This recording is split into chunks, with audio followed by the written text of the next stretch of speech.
Welcome to oyster of मन्ना। आप सभी को स्वागत है इस ऑनलाइन प्रोग्राम में। आइए हम वचन सुनने से पहले एक गीत गा के हम परमेश्वर की महिमा करें।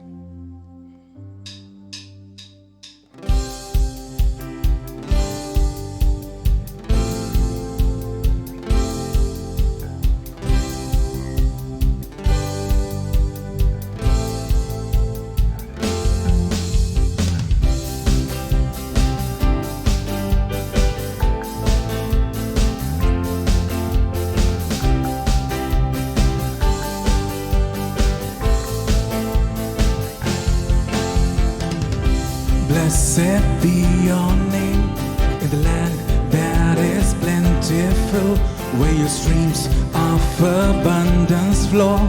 Blessed be your name. Blessed be your name when I'm found in the desert place, when I walk through the wilderness. Blessed be your name. You pour out, Lord, turn back to praise.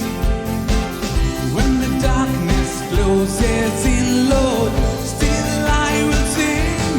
Blessed be the name of the Lord. Blessed be the name, your name. Blessed be the name of the Lord. Blessed be the glorious name.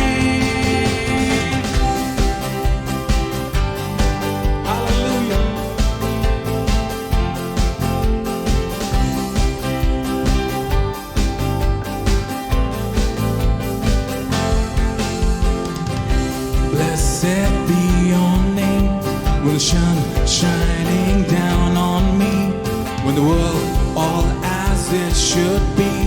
Blessed be your name. Blessed be your name, on the road marked with suffering, though there's pain in the offering. Blessed be your name. Every blessing you pour out, Lord, turn back to praise. When the darkness closes in, Lord, still I will sing. Blessed be the name of the Lord. Blessed be the name, your name. Blessed be the name of the Lord. Blessed be the glorious name. Blessed be the name of the Lord. Blessed be the name, your name. Blessed be the name of the Lord. Blessed be the glorious name. You give and take away. You give and take away. My heart will choose to say, Lord, blessed be your name. You give and take away. You give and take away. My heart will choose to say, Lord, blessed be your name. Blessed be the name of the Lord. Blessed be the name, your name. Blessed be the name of the Lord. Blessed be the glorious name. Blessed be the name of the Lord. Blessed be the name, your name. Blessed be the name of the Lord. Blessed be the glorious name. Oh, blessed be the name of the Lord. Blessed be the name, your name. Blessed be the name of the Lord. Blessed be the glorious name. Thank you, Lord, for this beautiful day, Lord. Hallelujah. धन्यवाद खुदान परमेश्वर, सुंदर दिन और समय के लिए Lord आपने हमें दिया, इसके लिए धन्यवाद देते हैं लॉर्ड। हालेलुया। अब हम जब वचन में जाते हैं लॉर्ड, हमें सुन के समझने में सहायता मदद कीजिए लॉर्ड। हालेलुया। जो आपके वक्त कहेंगे लॉर्ड, उसमें आप ब्लेसिंग दीजिए लॉर्ड। ये सारी छोटी सी प्रार्थना को मैं मधुर मणि यीशु मसीह के नाम से मांगता हूँ। इसे सुनिए और स्वर्गराज में ग्रहण कीजिए। हालेलुया, आमीन। Praise the Lord, Hallelujah. Welcome to the Altar of Manna. परमेश्वर को बहुत बहुत धन्यवाद देते हैं आज की संध्या के समय के लिए। परमेश्वर ने एक सुंदर मौका दिया कि हम उसके वचनों को मनन करें। हम विश्वास करते हैं पिछले दिनों में परमेश्वर ने आप सबों को भला चंगा रखा है और आप इस समय परमेश्वर के वचन को सुनने के लिए तैयार हैं। राइट, आइए इसलिए आज के विषय में हम लोग जाने से पहले हम लोग छोटी सी दुआ करते हैं। सर्वसामर्थी सेनाओं का यह परमेश्वर पिता, इजराइल का परमेश्वर, दाऊद का परमेश्वर, इब्राहिम का परमेश्वर, इस समय प्रभु जी हम आपके करीब आपके पास में आते हैं। प्रभु जी आपके वचन को हम मनन करना चाहते हैं, ध्यान करना चाहते हैं, सीखना चाहते हैं, समझना चाहते हैं। आपका वचन आत्मा है और जीवन है। प्रभु जी हमारे जीवन में परमेश्वर पिता अधिक से अधिक आपका प्रकाशन बढ़ने पाए और हम आपके वचनों को समझने पाए। प्रभु जी यह परमेश्वर पिता, जिससे कि आपका जीवन हमारे हृदय में प्रभु जी प्रवाहित होने पाए। प्रभु जी सब बातों में आपको महिमा और गौरव देते हैं। लॉर्ड यीशु मसीह के नाम से मांगते हैं, सुनिए और दया से स्वराज ग्रहण कीजिए। आमीन, हालेलुया। सो आज जिस विषय में मैं बात करने जा रहा हूं वो है पावर इन योर टंग्स। आपके जुबान में सामर्थ है, आपके जुबान में सामर्थ है। Power in your tongues, hallelujah. मेरे प्यारे भाई और बहन, परमेश्वर ने हम सबों को एक सुंदर शरीर दिया है। हाथ दो हैं, दो पैर हैं, दो कान हैं, आंखें हैं, नाक हैं और शरीर के अंदर में बहुत सारे ऑर्गन हैं जो अपना अपना काम करते हैं और हम लोग चलते हैं फिरते हैं। लेकिन इसी शरीर में जितना इंपॉर्टेंस किडनी का है, लिवर का है, हमारे हार्ट का है, लंग्स का है, ये सब अंदरूनी भाग है और उसी में हमारा एक भाग है वो है जुबान। ये जुबान जिसके द्वारा से हम बातें करते हैं और ये हमारे शरीर में एक बहुत ही इंपॉर्टेंट अंग है जिससे हम बातें करते हैं, शब्द निकालते हैं, हम लोग बोलते हैं और आवाज निकलती है, शब्द होते हैं और शब्द के द्वारा से हम लोग कम्युनिकेट कर पाते हैं। और ये जुबान इतना इंपॉर्टेंट है हमारे जीवन के लिए, आप सोच भी नहीं सकते।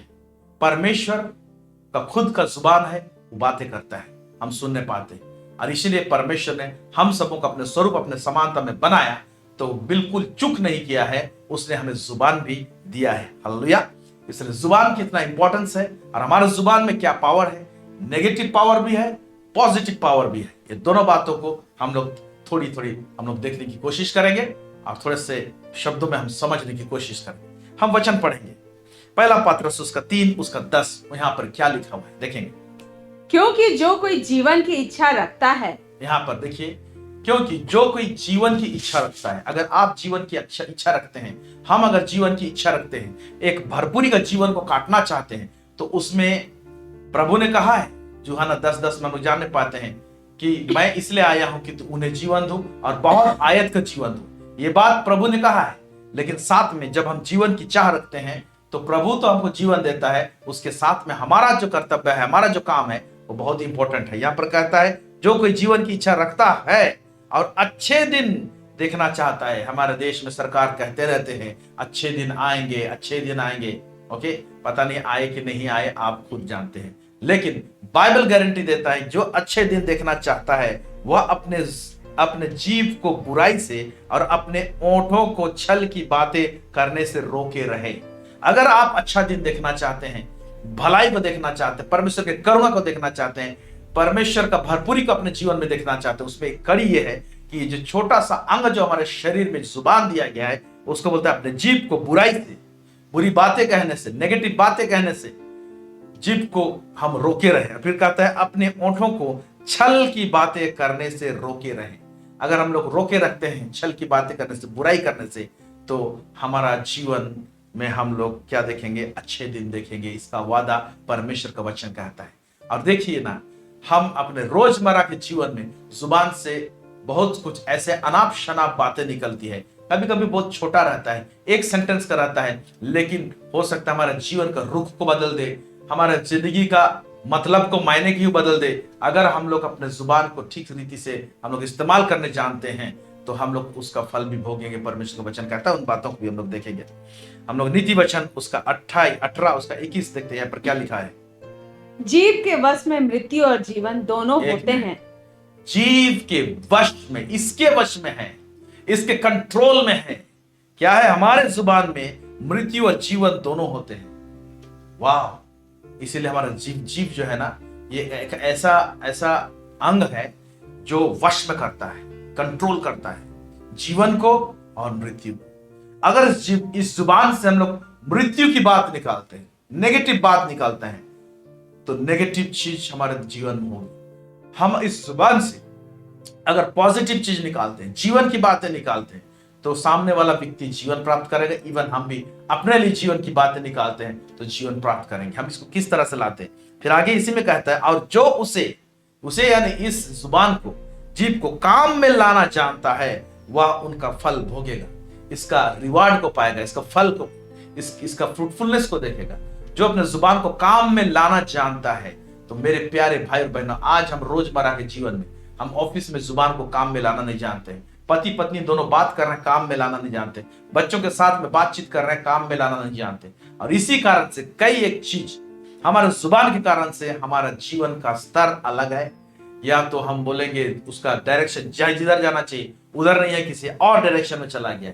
इसलिए जुबान जो है वो अगर ठीक से इस्तेमाल नहीं होता है तो क्या हो सकता है, जुबान जो हमारे शरीर के अंदर में है उसका वो किस पोजीशन में है रहता है इंसान के अंदर, नॉर्मल इंसान के अंदर में कौन सा पोजीशन में रहता है, उसको जरा देखिए कि थोड़ा सा लंबा है, मैं पढ़ने के लिए कहूंगा।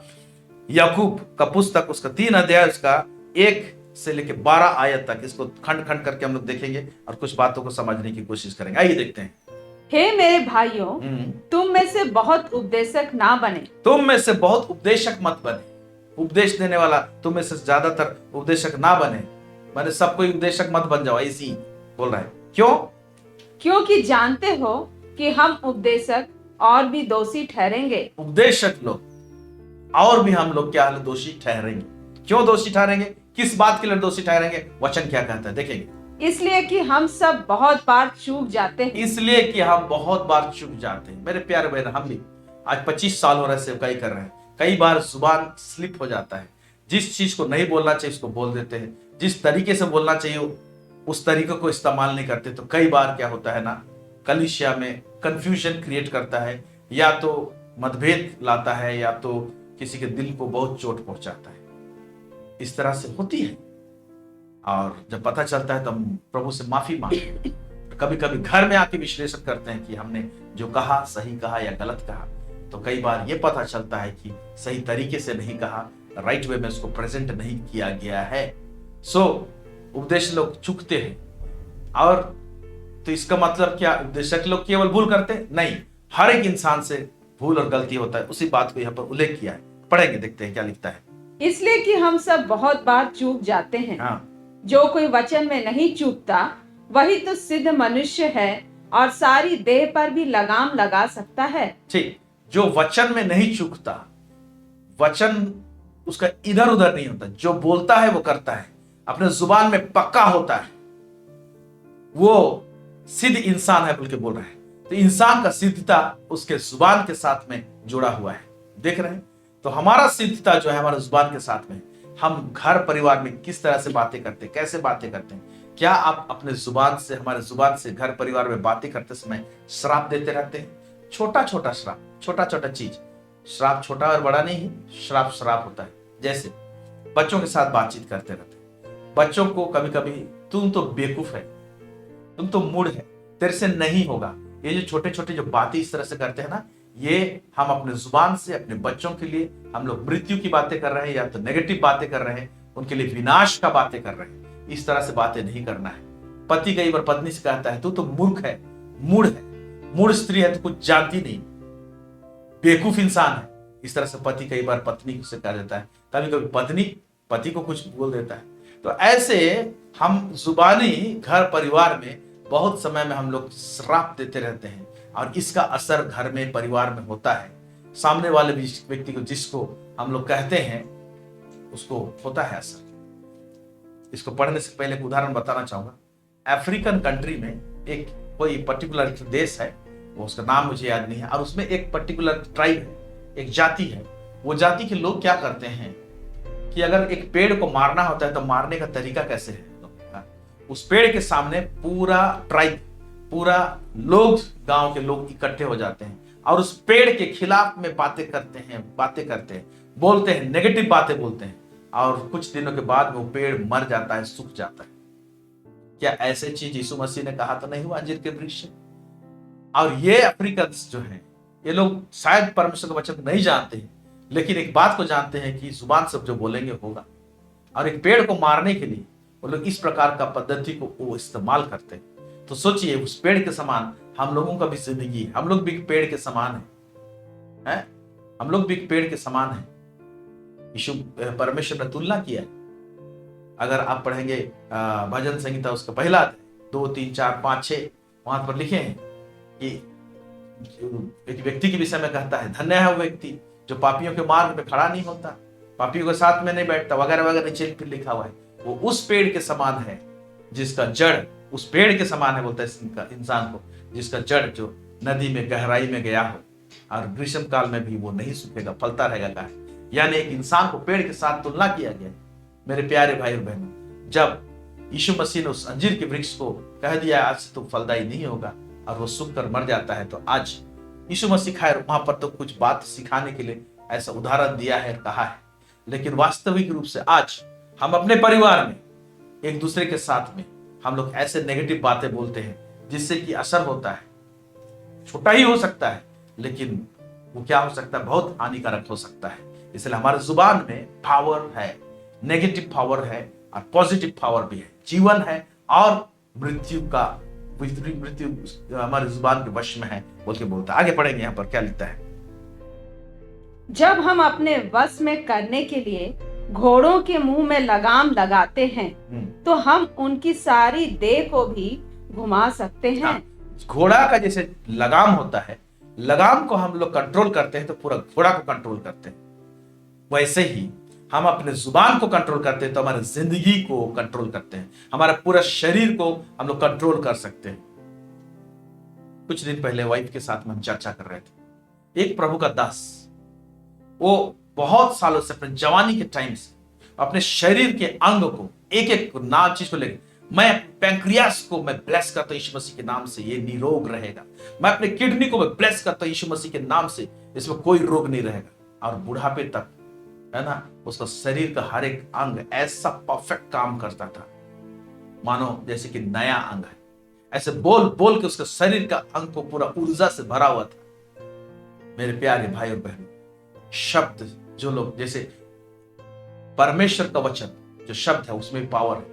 मूसा परमेश्वर के साथ फेस टू फेस बात करता था। परमेश्वर का वचन उसको ऐसा उसका शरीर को भेदा हुआ था कि 120 साल की उम्र में मूसा वो शब्द को पाकर, वो वर्ड्स को पाकर उसका पौरुष नहीं घटा होता, उसके आंख धुंधले नहीं हुए होता है। तो वर्ड में इतना पावर है, जुबान में इतना पावर है। परमेश्वर को जुबान में जैसे पावर है, हमारे जुबान में भी वैसी सामर्थ्य। आगे पढ़ेंगे, क्या लिखता है। देखो, जहाज भी यद्यपि ऐसे बड़े होते हैं, जहाज भी ऐसे बड़े होते हैं और प्रचंड वायु से चलाए जाते हैं, तो भी एक छोटी सी पतवार के द्वारा मांझी की इच्छा के अनुसार घुमाए जाते हैं। हाँ, उतना बड़ा जहाज भी छोटे से पतवार के द्वारा से मांझी की इच्छा के अनुसार घुमाए जाते हैं। वैसे ही क्या लिखता है, वैसे ही जीभ भी एक छोटा सा अंग है। जीभ एक छोटा सा अंग है, इसमें हड्डी तो नहीं है फिर भी, और वह बड़ी बड़ी डींगे मारता है, बड़ा बड़ा डींग मारता है बोलता है। हाँ, फिर आगे देखो, थोड़ी सी आग से कितने बड़े वन में आग लग जाती है। थोड़ी सी आग पूरा वन में आग लगा सकती है। हमारे जुबान से निकला हुआ आग परिवार में आग लगा सकता है, चर्च में आग लगा सकता है, एक समुदाय में आग लगा सकता है। आप देख रहे हैं आज न्यूज चैनल सबको देखिए कैसे जुबानी आग लगाया जा रहा है, और आज समाज में कितना नफरत घोला जा रहा है। हम लोगों का समाज पूरा जहरीला हो चुका है, लोगों के अंदर में अराजकता फैल चुका है। क्यों? इसी जुबान के कारण से। आप इर्द गिर्द स्वयं देखते होंगे। ओके, आगे देखते हैं। देखो, थोड़ी सी आग से कितने बड़े वन में आग लग जाती है। जीभ भी एक आग है। जीभ भी एक आग है बोल रहे हैं। फिर जीभ हमारे अंगों में अधर्म का एक लोक है और सारी देह पर कलंक लगाती है और जीवन गति में आग लगा देती है। जीवन गति में अगर इसको इस्तेमाल नहीं करने जानते हमारे जुबान को तो आग लगा देगी, ध्वस्त कर देगी। और बहुत सारे लोग अपने जीवन को आग लगा चुके हैं छोटी छोटे नेगेटिव बात बोलकर। आगे देखेंगे, और नरक कुंड की आग से जलती रहती है। ये हमारे जुबान जो नरक कुंड की आग से जलती रहती है। देखिए, एक उद्धार पाया हुआ व्यक्ति कभी जुबान कंट्रोल नहीं रहता। ये सबके भी बोल रहा है। उद्धार पाना एक बात है, लेकिन क्या हम अपने जुबान के ऊपर में काम किए हैं? क्या हमारे जुबान के ऊपर में नियंत्रण है? यीशु को विश्वास करते हैं, उद्धारकर्ता के रूप में ग्रहण किए हैं, उसके बाद भी हम लोग अब जुबान सब कई बार कंट्रोल में नहीं रहता है। हम कई बार तो खुद अपने आप को श्राप देते हैं। कई घर में तो माता पिता बच्चे लोग को श्राप देते रहते हैं, उसको पता ही नहीं चलता है।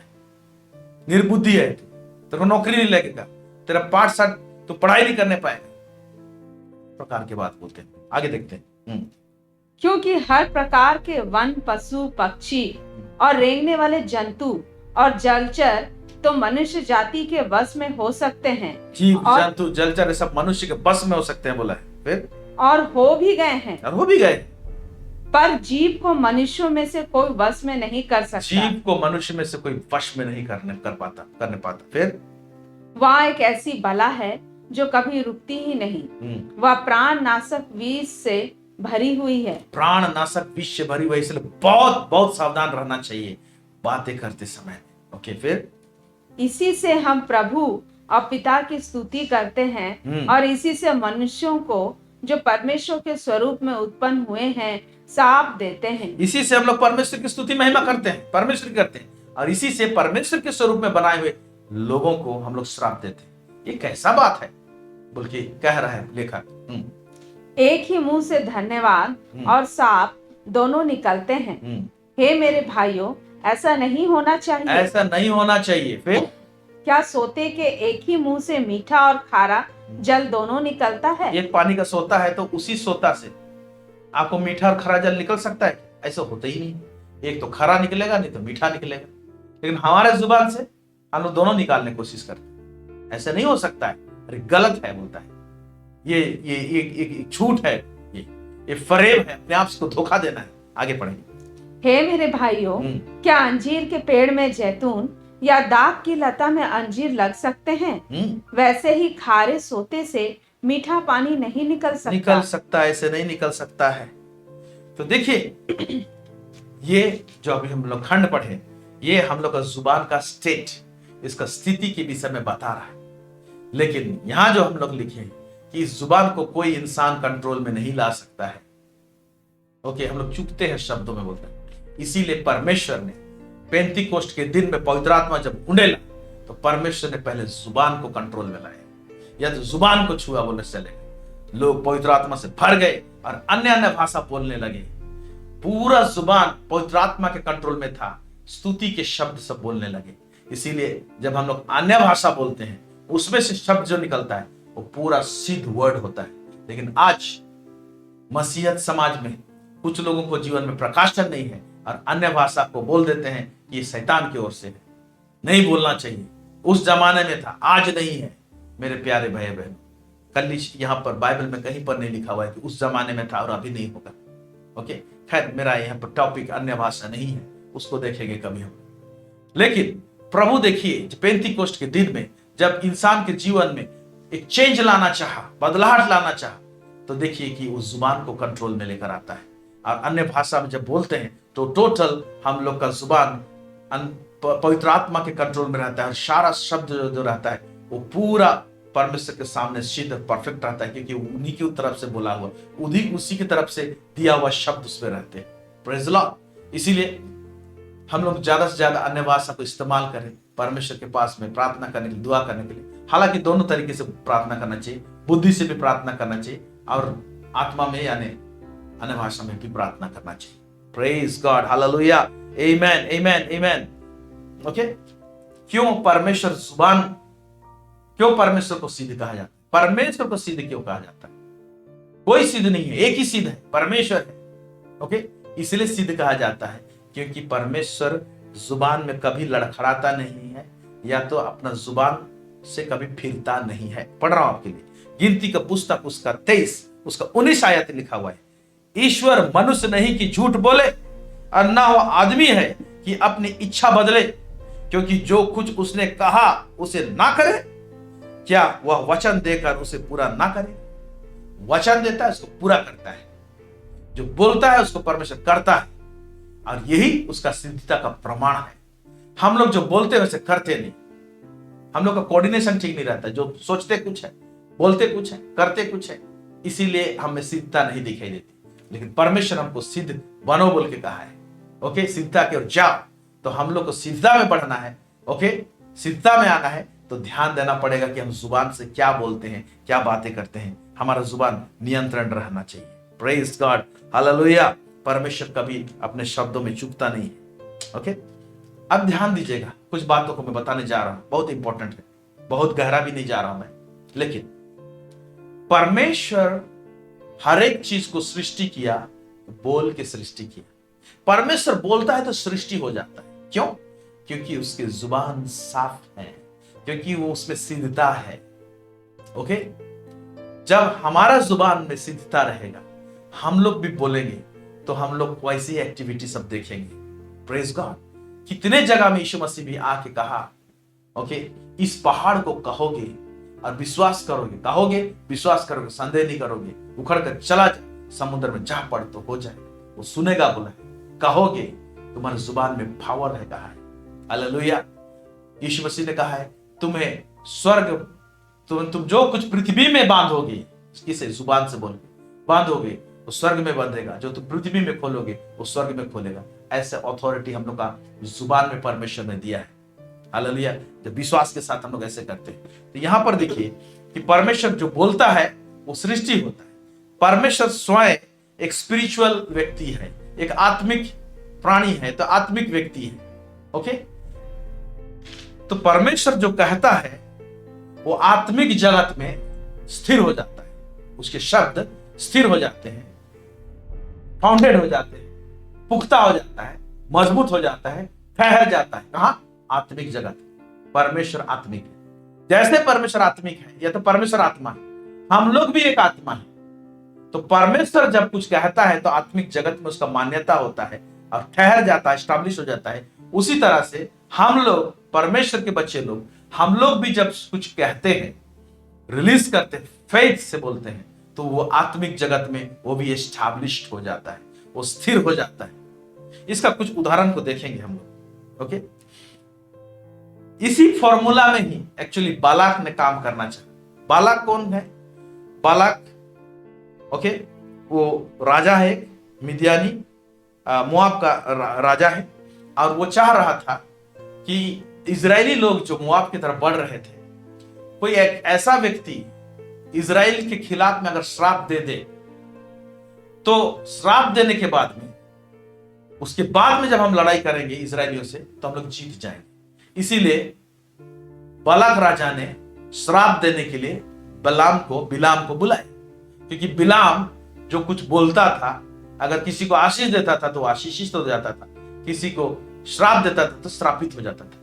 तो राजा है, लड़ने के लिए हथियार चाहिए, लेकिन उससे पहले चाह रहा है कि श्राप बोल दिया जाए, और आत्मिक जगत में श्राप बोल दिया जाएगा तो ठहर जाएगा, और जब हम लड़ने जाएंगे तो हम निश्चय जीतेंगे।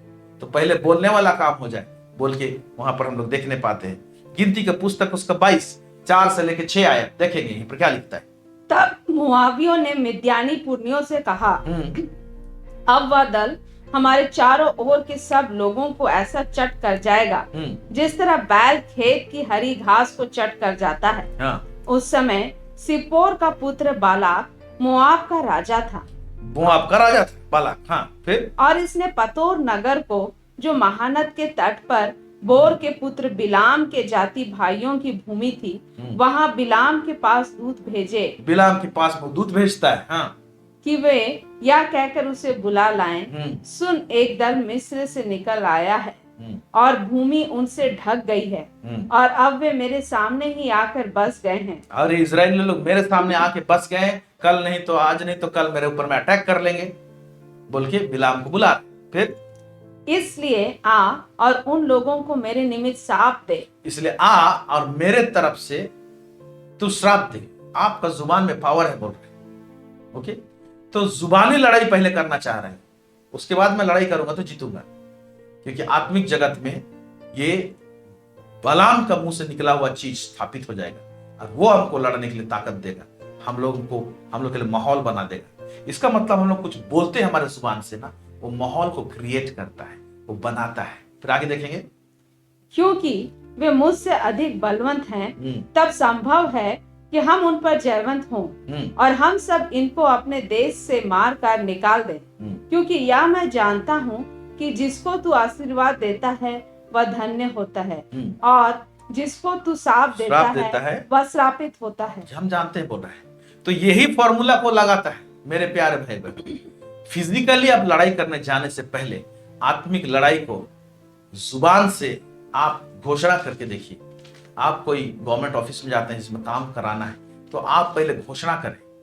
ओके, आप स्कूल में जाते हैं, अपने ऑफिस में जाते हैं जहां पर नाना प्रकार के संघर्ष होते हैं, आप उस वातावरण को, जब आप प्रेयर रूम में रहते हैं, अपने ऑफिस के वातावरण को आप चेंज कर सकते हैं। डिक्लेयर कीजिए, घोषणा कीजिए। कितने लोग ऑफिस में नाना प्रकार की बातें सुनते हैं, और वहां पर ऑफिस में हो, गवर्नमेंट ऑफिस में हो, कार्य क्षेत्र में हो, उस जगह को नियंत्रण कैसे करेंगे, कंट्रोल में कैसे लेकर आएंगे। ओके, एक उदाहरण के रूप में कहेंगे, यीशु मसीह को जाना है झील के पार, उसने कह भी दिया, आओ हम झील के पार चलें। झील में आंधी और तूफान उठे। आंधी और तूफान का अपना आवाज है। ओके, यीशु मसीह उठा और उसने क्या कहा, शांत हो जा और थम जा। उसने कहा, उसकी जुबान में पावर है। जब उसने विश्वास से कहा तो ये जो हल्ला गुल्ला जो हो रहा था ना, वो सब थम गया। इसीलिए जब ऑफिस जाते हैं, स्कूल जाते हैं, कार्य क्षेत्र में जाते हैं, काम में जाते हैं, अपने बंद कमरे में जब सुबह प्रभु की हुजूरी में रहते हैं, वहीं से पहला कंट्रोल कर लीजिए अपने ऑफिस को, अपने बॉस को, अपने अंडर में काम करने वालों को। वहां से अपना लड़ाई को शुरू कीजिए। एक एक व्यक्ति के लिए प्रार्थना कर सकते हैं, उसमें उन्होंने जो लोग जो नेगेटिव बोलते हैं उसको खारिज कर सकते हैं। हमारे जुबान में पावर है। आपको ऑफिस में आप जीवन को रिलीज कर दीजिए, आप घुसेंगे उस माहौल में, माहौल दूसरा रहेगा। आमेन, प्रेज द लॉर्ड। तो यहां पर उसी प्रकार से चीज कर रहे हैं। तो ये यहां पर जुबान से बोल के सारा चीज को कंट्रोल करने की कोशिश कर रहा है, इसी फॉर्मूला। ओके, आइए, याकूब एक छोटा सा मिस्टेक किया।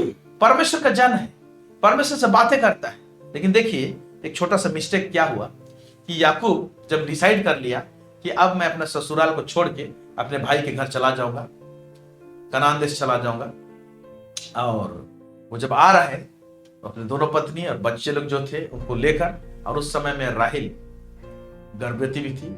तो जब आ रहे थे तो क्या हुआ कि अपने ससुर के घर में ना, उसका वाइफ राहेल ने उसके बाप के घर से, माने याकूब का ससुराल से, है ना, उसने गृह देवता को चोरी कर लिया, और जो मूर्त सब रहता है छोटा छोटा, उसको चोरी करके छुपा के याकूब का पत्नी लेके आ रही। जब पता चला लाबान को कि ये मेरा गृह देवता को लेके कौन चला गया, डाउट लगा कि जरूर याकूब लेके भागा, तो उसका पीछा करता है और आता है और खोजता है याकूब की एक एक टेंट को खोजता है कि मेरा गृह देवता नहीं मिला है, तुम्हारा नौकर में से या तो तुम या तो कोई तो इसको लिया होगा। याकूब बोलता है कि हम लोग नहीं उठाए हैं, नहीं चोरी किए हैं, और इस बात का जानकारी याकूब को नहीं था। और अनजाने में याकूब क्या बोलता है उसको ध्यान दीजिएगा। आइए हम लोग पढ़ेंगे उत्पत्ति 31 उसका 29 से लेके 32।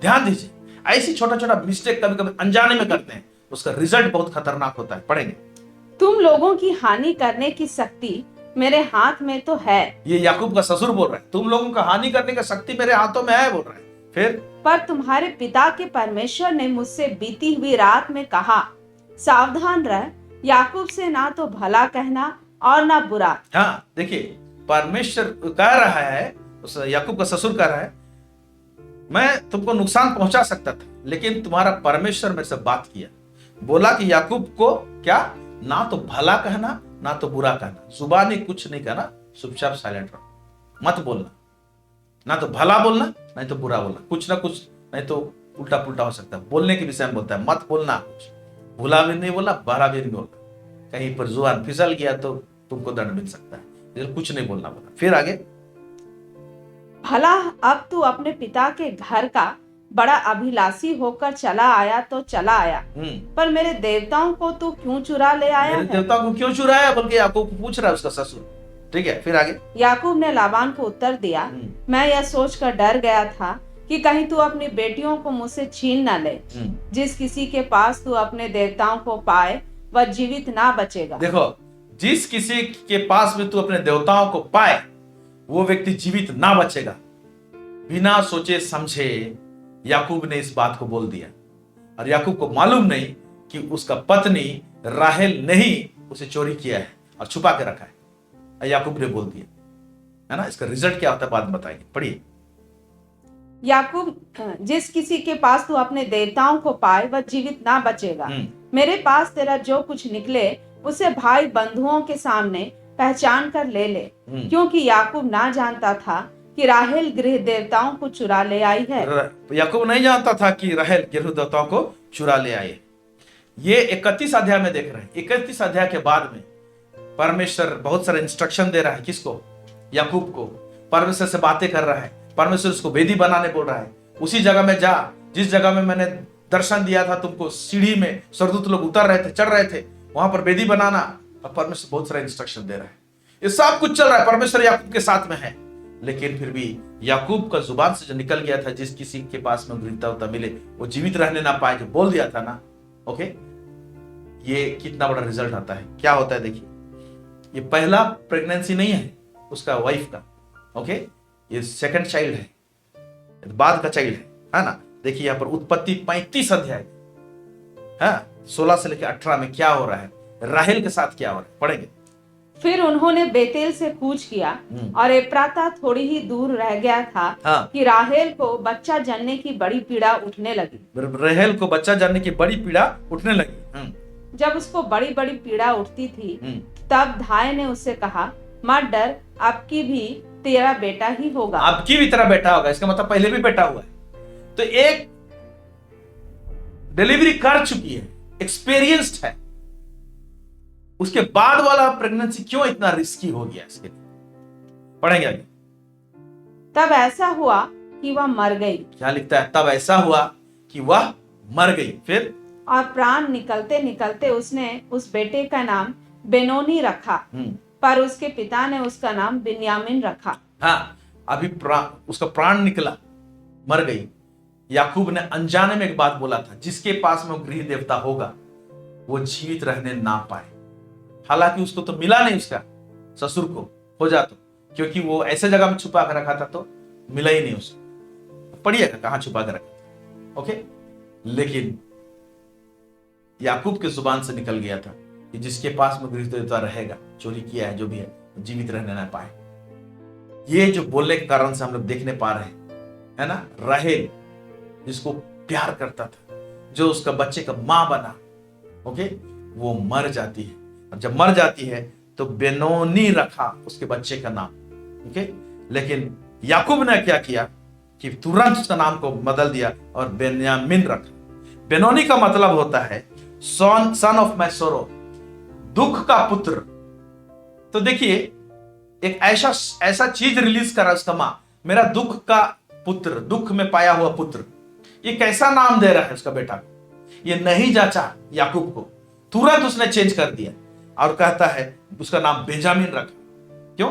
क्योंकि मां जब पैदा होते समय ही जब वो मरने के हालत में है तो बेटा को भी नाम ऐसे रख रहा है, जुबान को इस्तेमाल कर रहा है नाम रखने के लिए कि बेटा के ऊपर में श्राप आने जैसा। अब ऐसा नाम लेके अगर उसका बेटा स्कूल में जाता, मैं आज के दिनों के हिसाब से बोल रहा हूं, तो नाम का महत्व है, लोग जानते थे, तो बोलते कैसा रे तेरा नाम है, किसको कितना दुख दिया है, क्या दुख दिया है। एक नाम जुड़ा, एक चीज जुड़ा हुआ रहता है, एक हिस्ट्री जुड़ा हुआ रहता है। इसका माँ मरते समय में एक नाम दिया है और उसका माँ को बहुत पीड़ा दिया है उसने, ओके। ऐसा पीड़ा रहा उसको, कुछ तो इसे वहां पर जबरदस्त माने पीड़ा, दर्द हुआ है जो पहले प्रेगनेंसी में नहीं हो रहा, इस समय हुआ है। क्यों? याकूब ने कुछ कह दिया था, जिसके पास गृह देवता मिलेगा, रहेगा, वो जीवित रहने ना पाए। इसका माँ उसका नाम को बेनोनी रख दिया, मतलब दुख का पुत्र, सन ऑफ माय सोरो। उसका बाप ने चेंज कर दिया और एक अच्छा मीनिंग दे दिया उसको, ताकि बेंजामिन के ऊपर में एक अच्छा मीनिंग रहेगा, ओके, अच्छा सुनाम रहेगा। बेंजामिन का मतलब होता है son of my right hand, मेरा दाहिने हाथ का पुत्र। कहने का मतलब दाहिना हाथ में पावर रहता है, स्ट्रेंथ रहता है, मेरा ताकत वाला पुत्र, मेरा ताकत से पैदा हुआ पुत्र, इस प्रकार का नाम को दिया। और उसका माँ का जो नाम देते समय में जो श्राप आता है बच्चे के ऊपर में, उसको कैंसिल कर दिया उसके बाप ने। Praise the Lord. माँ के टाइम में भूल कर दिया, लेकिन बेटा जो पैदा हुआ उसी माँ से, उस टाइम में जो गड़बड़ हो रहा था माँ के द्वारा से, उसको उसके बाप ने ठीक कर दिया। जुबान में पावर है, हम लोग कैंसिल कर सकते हैं। अगर नेगेटिव बोला हुआ है तो आप उसको कैंसिल करना है। आप नेगेटिव बोला है तो कैंसिल कीजिए, अपने बच्चे के लिए, अपने पत्नी के लिए, अपने बिजनेस के लिए, अपने जो भी नौकरी के लिए। कई बार कुछ लोगों को मैं सुनता हूं, मेरे पास में एक भाई है, पुलिस में है, कभी भी मुलाकात होगा अपने नौकरी को कोसेगा, ये पुलिस नौकरी ठीक नहीं है, ये बहुत गंदा नौकरी है, खराब नौकरी है। अब उसी नौकरी से वो बच्चों को पाला, उसी नौकरी से वो घर बनाया और उसी नौकरी को श्राप देता है। ये किस प्रकार का जस्टिफिकेशन है? मेरे प्यारे भाई बहनों, परमेश्वर हमको कुछ दिया है, उसको कदर होना चाहिए। हम लोग नेगेटिव बोलते हैं, बहुत सारी चीज के विषय में नेगेटिव बोलते हैं। अब हमारे जुबान को इस्तेमाल कैसे करें? कैसे हमारे जुबान को इस्तेमाल करना चाहिए? हम लोग देखेंगे कुछ वचन। इफिसी उसका 4 उसका 29 यहाँ पर क्या लिखता है? कोई गंदी बात तुम्हारे मुंह से ना निकले, कोई गंदी बात तुम्हारे मुंह से ना निकलने पाए। हाँ, पर आवश्यकता के अनुसार वही निकले जो उन्नति के लिए उत्तम हो। ऐसे गंदी बात कभी कभी घर में बोलते हैं, हरामी वर्ड सब यूज करते हैं हम अपने बच्चों के लिए। कभी कभी मैं सुना हूं पत्नी पति के लिए, अपने पति के लिए हरामी वर्ड यूज करता है। बहुत ही घटिया शब्द है और ऐसे शब्द मसीह परिवार में इस्तेमाल होते हैं, यह और दुखद बात है। एक नया जाति और मसीह परिवार में कुछ फर्क नहीं दिखाई देता है। ओके, कोई गंदी बात तुम्हारे मुंह से निकलने ना पाए। फिर पर आवश्यकता के अनुसार वही निकले जो उन्नति के लिए उत्तम हो। जो उन्नति के लिए उत्तम हो। आपकी जुबान मेरे जुबान से सामने वाला व्यक्ति उन्नति कैसे करे, वैसे बातों को निकालें। फिर आगे, ताकि उससे सुनने वालों पर अनुग्रह हो। ताकि सुनने वाले पर अनुग्रह हो। इसका मतलब हम अपने जुबान से क्या बोलते हैं, एक व्यक्ति जब सुनेगा उसके ऊपर में ग्रेस हो सकता है, हम लोग अनुग्रह रिलीज कर सकते हैं। जुबान से जब हम लोग बोलते हैं पॉजिटिव चीज, तो हम लोग अनुग्रह ग्रेस रिलीज कर सकते हैं, प्रवाहित होने दे सकते हैं। आमेन, प्रेज द लॉर्ड। और हमारे जुबान को कैसे इस्तेमाल करें? नीति वचन 21 का 23 पढ़ रहा हूं आपके लिए। ओके, जो अपने मुंह को वश में रखता है वह अपने प्राण को विपत्ति से बचाता है। देखिए, जो अपने मुंह को वश में रखता है वह अपने प्राण को विपत्ति से बचाता है। कभी कभी एक्सीडेंट हो जाते हैं, मैं मर जाऊंगा, ऐसे सोचते हैं, बोलते हैं। यीशु मसीह के टाइम में देखिएगा, एक व्यक्ति को वो चंगा करने जा रहा था यीशु मसीह, और रास्ता में नौकर लोग आकर बताए कि आपका नौकर तो मर गया। कि ये बात को सुनते ही यीशु मसीह तुरंत जवाब देता है कि नहीं, मत डर, केवल विश्वास कर। मत डर, केवल विश्वास कर। उसने उस चीज को सुना और अनसुना कर दिया, सुन के भी अनसुना किया। बोलता है मत डर, केवल विश्वास कर, बोलता है। ओके, तो क्या होता है जब हम लोग नेगेटिव चीज हम लोग के एनवायरमेंट में आते हैं, ओके, क्या करता है ना, वो बहुत सारे चीज को ना उथल पुथल कर देता है। यहाँ पर जो अपने मुंह को वश में रखता है वो अपने प्राण को विपत्ति से बचाता है। अगर आप और हम अपने प्राण को विपत्ति से बचाना चाहते हैं तो अपने जुबान को अपने वश में रखें। आमीन। दाऊद प्रार्थना करते हैं अपने जुबान के लिए। देखिए कितना वंडरफुल प्रार्थना है। भजन संहिता 141 उसका 3 मैं पढ़ रहा हूं। हे यहोवा, मेरे मुख पर पहरा बैठा, मेरे जुबान में पहरेदारी कर दे, लगा दे। मैं ओंठों के द्वारा मेरे ओंठों के द्वार की रखवाली कर, मेरे ओंठों की द्वार की रखवाली कर, ताकि मैं पटांग चीज ना बोलूं, नेगेटिव चीज ना बोलूं, श्रापित चीज ना बोलूं, जीवन की बातें करूं। Praise the Lord. प्रार्थना में इन बातों को रखता है। क्या हमारे जुबान में हम पहरा लगा के रखते हैं या परमेश्वर को पहरा लगाने देते हैं, जैसे दाऊद प्रार्थना करता है?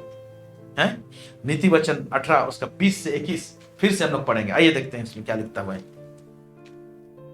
मनुष्य का पेट मुंह की बातों के फल से भरता है। मुंह के बातों के फल से भरता है। अरे भाई, हमारा पेट कैसे भरेगा? खाने मिल जाएगा? नहीं। जब हम जुबान से पॉजिटिव बात बोलेंगे, क्रिएटिव बात बोलेंगे, सृष्टि करेंगे, तो हमारा बिजनेस फ्लरिश करेगा, हमारा हमारा हमारा हमारा चीज सब उन्नति करेगा, हम प्रमोशन प्राप्त करेंगे। ओके, हम लोग नेगेटिव क्यों बोले? हम लोग तरक्की की बातें करें।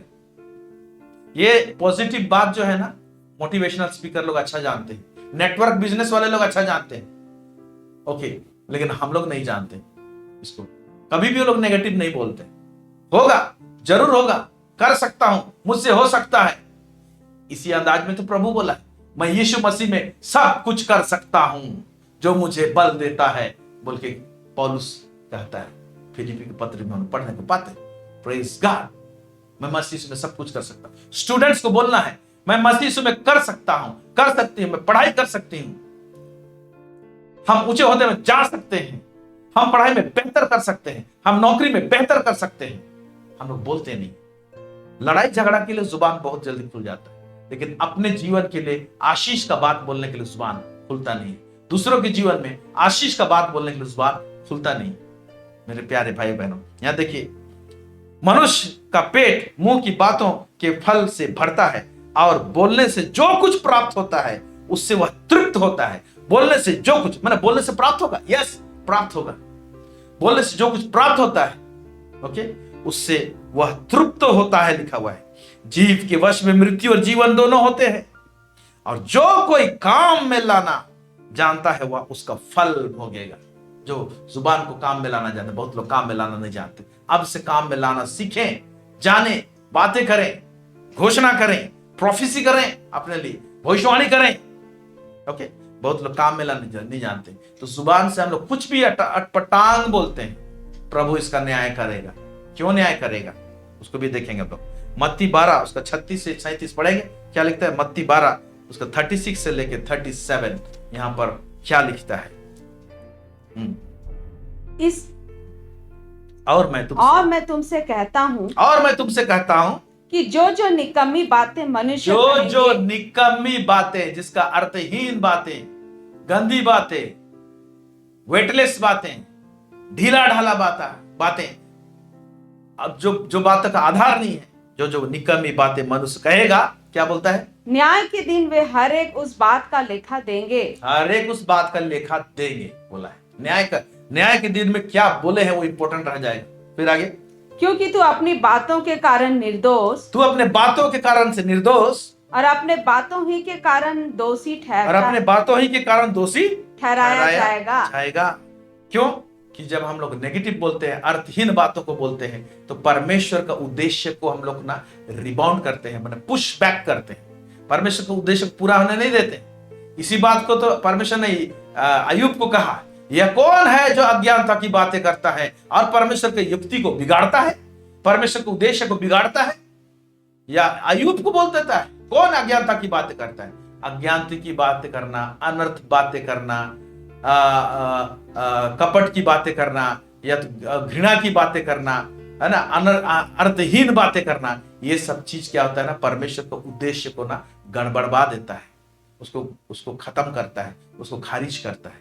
ओके, और परमेश्वर का उद्देश्य हमारे जीवन में जब पूरा नहीं होता है हमारे जुबान के कारण से, परमेश्वर तो उसका न्याय करेगा। ओके, न्याय करेगा। नीति वचन 6 उसका 2 पढ़ रहा हूं आपके लिए, क्या कहता है, तो तू अपने ही मुंह के वचनों से फंसा और अपने ही मुंह की बातों से पकड़ा गया। क्या करता है, तू अपने ही मुंह के वचनों से फंसा। हम अपने मुंह के बात में फंसते हैं, है ना, हम अपने मुंह के बातों में पकड़े गए हैं। हमारे जुबान से हम लोग फंस जाते हैं। हम लोग क्या बोलते हैं, हमारे जीवन का जो बहाव है उसको रोक देते हैं। प्रभु हमको जिंदगी दिया है, हमारे लिए अच्छा घोषणा बोला है। क्या क्या घोषणा किया है, हा? हम मसीह यीशु के साथ स्वर्गीय स्थानों में बिठाए गए, परमेश्वर ने घोषणा किया है। हम यीशु मसीह में नई सृष्टि है, वचन बोलता है हम लोग के विषय। ओके, हम लोग बोले हम लोग कीड़े हैं, हम लोग मकोड़े हैं। बहुत जगह प्रार्थना करते हैं, सुनने में बहुत अच्छा लगता है, कुछ कलीसिया में सुनता है, हे सर्वशक्तिमान यहोवा परमेश्वर पिता, मैं दुराचारी पापी मनुष्य, एक जानवर के समान मैं कीड़ा मकोड़ा हूं। ये परमेश्वर को बिल्कुल पसंद नहीं है। परमेश्वर तू बोलता है तू मेरा संतान है, बोलता है तू धर्मी व्यक्ति है, बोलता है। ये नहीं बोल के हम लोग कीड़ा मकोड़ा है बोलते हैं। परमेश्वर कीड़ा मकोड़ा बनाए क्या हम लोग? ये सारा चीज जो ना परमेश्वर को लुभा नहीं सकता है। हम लोग वही बातें बोले जो परमेश्वर हमको मान्यता दिया है और हमको कहा है, हमको जो पोजीशनिंग दिया है वही बातों को बोले, उसी का उल्लेख करें, तो परमेश्वर का छाती फूल जाएगा सीना से कि हाँ, हम जो बनाए हैं, मेरा बच्चा अपने विषय में वही बोलता है। Praise the Lord. इसलिए हमारे जुबान में पावर है। इसके विषय में और भी बहुत सारे हम लोग बातें सीख सकते हैं। ये कैसे पावर है, कैसे सृष्टि कर सकते हैं। प्रभु हमारे ओंठों का फल को सृष्टि करता है, क्रिएट करता है, बनाता है। इसीलिए अपने एनवायरनमेंट को कंट्रोल करके रखिए, अपने वातावरण को अपने जुबान के द्वारा से कंट्रोल कीजिए। हमारे जुबान में अभिषेक है, फायर है। Hallelujah, praise the Lord. ताकि सारा एनवायरनमेंट आपके इर्द गिर्द में क्रिएट होगा। आप नौकरी में जाने से पहले, स्कूल में जाने से पहले, कॉलेज में जाने से पहले, ओके, मिनिस्ट्री में जाने से पहले आप अपने शब्दों को यहां से पहले उस फील्ड में भेज दीजिए। वो जाएगा शब्द उस आत्मिक जगत में और वहां से उस माहौल को नियंत्रण करेगा, कंट्रोल करके रखे रहेगा। आप जाएंगे तो आप बदला हुआ चीज को देखने पाएंगे। Praise the Lord. ये हमारे जुबान में पावर है। There is power in our tongues. Hallelujah. प्रभु इस वचन में बहुत अधिक आशीष दे। God bless you. प्रार्थना करते हैं। सर्व सामर्थ्य सेनाओं का यह परमेश्वर पिता, इजराइल का परमेश्वर, दाऊद का परमेश्वर, इब्राहिम का परमेश्वर, धन्यवाद देते हैं प्रभु जी, आपने हमें हमारे जुबान को प्रभु जी छुआ है, स्पर्श किया है प्रभु जी। लॉर्ड गॉड ऑलमाइटी, जैसे प्रभु जी आप यशायाह नबी की पुस्तक 6 अध्याय उसके 1 से 6 में देखते हैं कि प्रभु जब यशायाह कहता है मैं तो अशुद्ध ओंठ वाला व्यक्ति हूं और अशुद्ध लोगों ओंठ वालों के बीच में रहता हूं, प्रभु आपके बेदी से एक अंगारा आया और उसके ओंठ को छुआ और उसे शुद्ध किया प्रभु जी, और उसके बाद तूने प्रभु जी एज ए प्रॉफिट उसको प्रभु जी भेजा। लॉर्ड हम प्रार्थना करते हैं प्रभु जी, वेदी का अंगारा हमारे जुबान को प्रभु जी शुद्ध करे प्रभु जी। वही अन्य भाषा का वरदान जो आप देते हैं प्रभु जी, वो हमारे जुबान को प्रभु जी ऐसे सिद्धता की ओर लेके जाए कि हमारे जुबान से कोई भी नेगेटिव बात ना बोले। हमारे जुबान से प्रभु जी हम जीवन की बातें बोलने पाए, अनुग्रह की बातें बोलने पाए, तरक्की की बातें बोलने पाए, उन्नति की बातें बोलने पाए, और प्रभु जी हम लोग परमेश्वर पिता भविष्यवाणी की बातें बोलने पाए प्रभु जी। लॉर्ड हमें तू प्रभु जी मदद कर, अनुग्रह प्रदान कर, और प्रभु जी हम अपने माहौल को हम लोग खुद क्रिएट करने पाए प्रभु जी, बनाने पाए प्रभु जी, तराशने पाए प्रभु जी। अनुग्रह दे प्रभु जी। जितने भी नेगेटिव बातें हमारे खिलाफ में बोली गई है प्रभु जी, और जितने श्रोता लोगों के खिलाफ में प्रभु जी कोई भी नेगेटिव बात बोली गई है प्रभु जी, उनके फाइनेंस के विषय में, उनके विवाह के विषय में, उनके परिवार के विषय में, हर एक चीज को नेगेटिव बात को यीशु मसीह के नाम से खारिज करते हैं। वो जल जाए, वो आत्मिक जगत से वो सब इरेज हो जाए, वो सब मिट जाए यीशु मसीह के नाम से। प्रभु परमेश्वर पिता एक नया माहौल में प्रभु जी हमारे श्रोताओं को लेकर आ प्रभु जी। आज का वचन हर एक हृदय में बहुत अधिक ऐसे बैठने पाए प्रभु जी, और आशीषित होने पाए। सब बातों में आपको महिमा और गौरव देते हैं। दुआ प्रार्थना तेरे चरणों में रखते हैं, यीशु मसीह के नाम से मांगते हैं, सुनिए और दया से स्वर्गराज में ग्रहण कीजिए। आमीन आमीन आमीन। God bless you. हमारे साथ जुड़ने के लिए बहुत बहुत धन्यवाद। हमारे चैनल को सपोर्ट करने के लिए धन्यवाद। आपका सपोर्ट से इस टेलीकास्ट को करने पाते हैं, निश्चय आपको 100 फोल्ड परमेश्वर आशीष करेगा। God bless you.